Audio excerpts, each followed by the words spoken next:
I want to, by way of getting you energized and reconnected for the afternoon, I want to ask you to stand each time you hear a word that I'm about to say that resonates with you as it relates to the word lead. So when you think about lead, which of these words, and it could be multiple, resonate with you? Stand when it does. Are you with me? Guide. If you resonate with the word guide as it connects to lead, please stand. Awesome. Have a seat. How about the word steer? Steer. Okay, and by the way, not like steer as in a male cow, bovine. Okay, just making sure we're clear. Another verb relating to lead, see. See. You see. You see. Oh, you're thinking C-suite. I'm with you. All right, have a seat. Let me give you some nouns. It's interesting to see the variation. Nouns as it relates to the word lead. Front. Some people think lead from the front. How about head, as in like your head of the line? You're leading. Okay, I see a couple of people. Thank you. First. The word first. It's a noun for lead. Thank you. One that we don't hear often, principal. Like the lead for an orchestra might be a principal player, or the lead of a firm may be the principal of the firm. Okay, thank you. I've got some more of you. Thank you so much. So ultimately, how we think about and connect with lead varies, even within this room. Now, thinking about this idea of lead, a couple of things I wanted to share. When you lead, you cause a person to go with you by going in advance, leading from the front. You direct on a course or in a particular direction. You go before, you show the way when you lead. Now, for lead like a woman, for the sake of today, I want to give us some basic differences as it relates to lead like a woman. Now, I'm going to use general here, but in general, men and women are different. And specifically, women see pink, they speak pink, and they hear pink.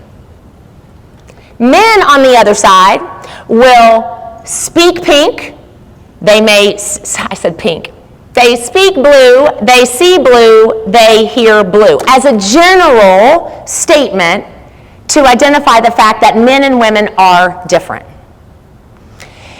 So is it safe to say that men and women lead differently? Do I have some acknowledgement in the room?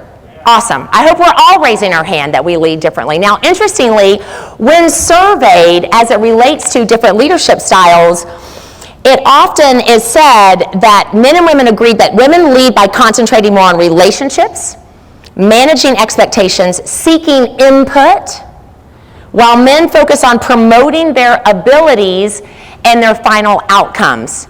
So as leaders, they are different. But you might be going, but wait, Elizabeth, I'm kind of stuck on the pink and blue. So let me give you an example. When a woman says, I have nothing to wear, has anybody in this room said that before, recently, getting ready to come to this conference? When a woman says, I have nothing to wear, what she means is, I have nothing new to wear. Can I get a witness? Or, any of you that are with me in over 50 category, you might be thinking it's because I have nothing that fits any longer. Now here's the thing, when a woman says I have nothing to wear, her girlfriend hears her say that, and she goes, I don't have anything new either. Let's go shopping. Let's go do it together. Let's have a group activity. Now, a man can also say that I have nothing to wear. But likely what he means is, I haven't been doing my laundry, and that's why I have nothing to wear. So when he hears a woman say I have nothing to wear, he might want to respond with, you're not doing your laundry either? So pink and blue, we are different, and we lead differently as well. Now, Women often are known as transformational leaders. Why? Because they are very relational. They care about morale. They actually want to look at what motivates people, how people can collaborate. Women can transform into what they need to be in order to meet the challenges that are in front of them. Transformational. Men are often known as transactional leaders. They care about the bottom line, get the job done. They want people to be held accountable. They want to see results happen, but maybe the process to get there is going to look differently than a woman. And so the fact that they are leading differently matters. And here's the thing, it's not wrong, just different. Turn to your neighbor and say, not wrong, just different. Because here's the thing, not all women are transformational leaders, and not all men are transactional leaders. So I want you to remember as I continue today that I am speaking somewhat in a general sense in order for us to clearly define that there are differences and that we can indeed own who we are as a woman if we're going to lead like a woman. So to lead like a woman today, I'm going to divvy this up into three particular places. First, to look at courageously confident. Then we're going to talk about courageously communicate. And then finally, we're going to round it out with courageously connect. So, and gentlemen, as you're listening, what I'm going to encourage you is to think how, through each of these, can you also be courageously confident in how you view women in leadership? Courageously communicate with the women that are colleagues or with whom you work, and courageously connect with women so that you are able to open up doors or help pave a path for increased women or increased numbers of women in leadership in your profession. Here's what I know. You cannot go back and change the beginning. You are where you are right now. But you can start where you are and change the ending. So every day is a choice. Turn to your neighbor and say, every day. Some of you are glazed over a little bit. Every day is a choice. Will you think you can, or will you think you can't? Well, let's return to some of those statements and turn them into cans, because here's what I know. I want you to be empowered when you leave here today to turn your can'ts into cans, to turn your adversities into amazing advantages, to turn the things that are challenging into incredible opportunities, not just for your own self, but also for all those who will come after you. So I said, I don't have enough experience to raise my hand. That's an I can't.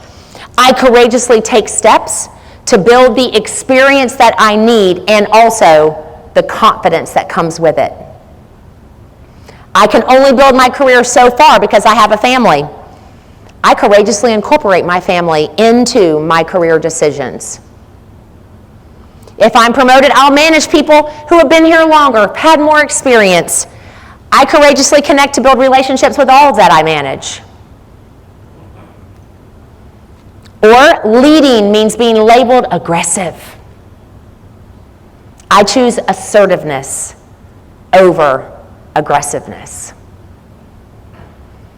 If I apply, if I say something, if I step up, I will end up with no friends left. I say no to fear, false evidence appearing real, and I say yes to building relationships with those that support me.